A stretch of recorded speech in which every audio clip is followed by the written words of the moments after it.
The Ministry of Internal Affairs, I would inform you about the killing of Oksana Boulina, a citizen of the Russian Federation, who was killed in Kyiv and worked for the Insider.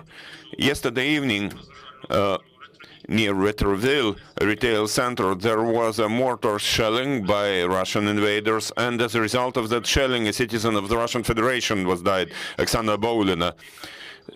She is a journalist, an anti-Putin journalist who was against Putin regime. She was legally working in Ukraine. She had an official accreditation from the General Staff of the Ukrainian Armed Forces, and she went there to that location to see the consequences of that shelling, of the destruction of Retrouville retail center. At the moment when she was there, there was mortar shelling, mortar strike with her Ukrainian citizen died, who was just there just by chance. And Mikhail Sidorenko from Podil Police District was wounded in his chest and left arm. He had been hospitalized to the Ministry of Internal Affairs hospital and had a surgery. So you see, that's a tragedy, and some Russian citizens killed another Russian citizen, and that killing of two persons with having third person wounded has been documented by the police as a murder under Article 115 of the Criminal Code of Ukraine in the in Podil District Police Department. The body of Oksana Boulina will be given to her relatives. It will be transported to the European Union, to Latvia, where her relatives live, and our police will help in doing that, because yesterday I was contacted by Timur Oleski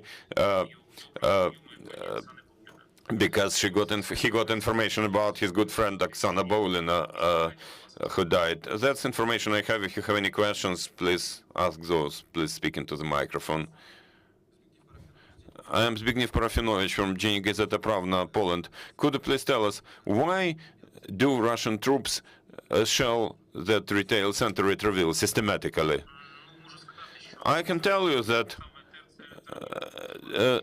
Retrouville training center became target of some strong missile strike back then, and now it was just a mortar shelling.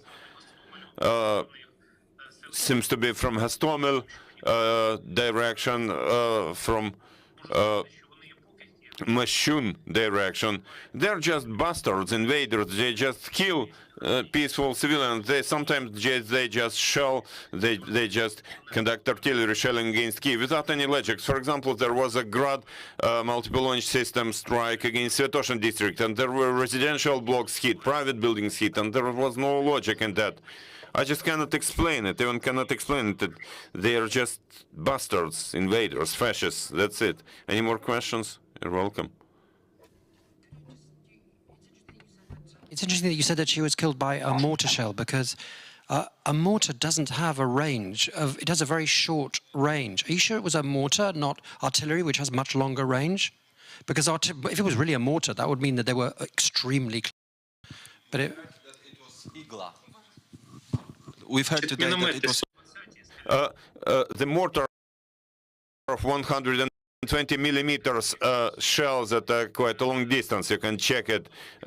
You know, to reach northern outskirts of Kyiv, it's about 10 kilometers from Irpin. So they can just have fun, so to say. They just start shelling towards Kyiv, and that's it. Because, you know, they have been allowed to kill anybody. You heard it. When they want, they kill somebody. They're just fascists. They're having fun with that. Any more questions? I'm Viktor Melnikov from CGTN.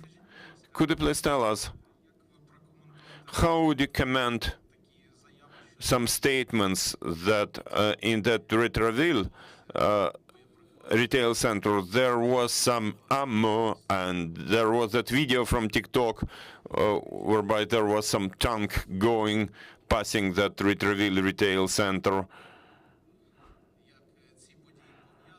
Is it related anyhow? Is there any relationship between that shelling and the existence of those armored vehicles there? I'm not comment on that, but the death of Oksana Bolina, she just came there as a journalist to see what remained there after Vitroville was shelled by serious rockets, missiles. She just wanted, as a journalist, to document it for her audience, for her readers. We don't think that it was purposely against Oksana Bolin. I think it was just by chance. There were just 2 mines in that mortar shelling, and I see that the distance is 10 kilometers from those 120mm mortars. Thank you. Any more questions?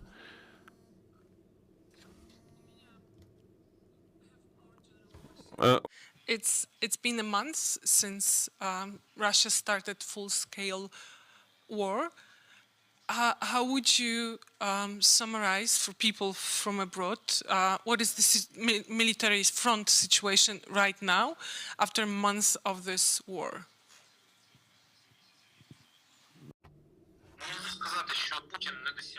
I can tell you that Putin has not achieved any one of his goals about Ukraine. He has not managed to besiege Kyiv or Kharkiv, and Lukashenko, who had to invade the northern parts of Ukraine, Rivne, Zhytomyr and Volyn provinces, betrayed Putin and did not do that.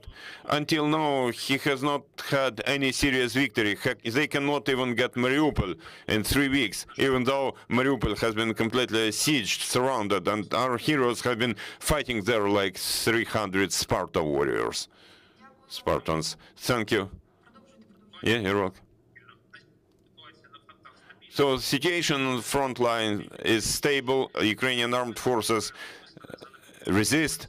I'm personally worried about city of Chernihiv. Yesterday, the very last road for cars has been bombed, has been destroyed, the bridge over Desna River, and there is some information whereby Russians received an order to attack Chernihiv to get some success there.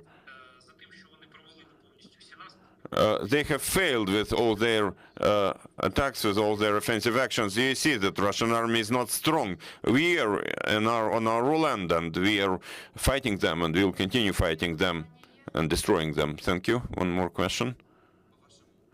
In your view, is Lukashenko ready to help Putin in the latter's war against Ukraine? No, I believe that Lukashenko is not ready, so he keeps betraying Putin. According to our intelligence, Lukashenko had to join that war on the 3rd or 4th day, but on seeing how our armed forces and the whole Ukrainian people resist Russian aggression, he dropped those plans. Putin is trying to force him all the time, but he has not agreed as yet. And I think that every day he is even less willing to invade. But we cannot exclude 100% that Putin would finally force him to invade. Thank you. Thank you, Anton. I'd like to remind you that we had Anton Heraschenko, advisor to the Minister of Internal Affairs. Thank you for your information. Please stay with us. At 3 p.m. we'll have the speaker of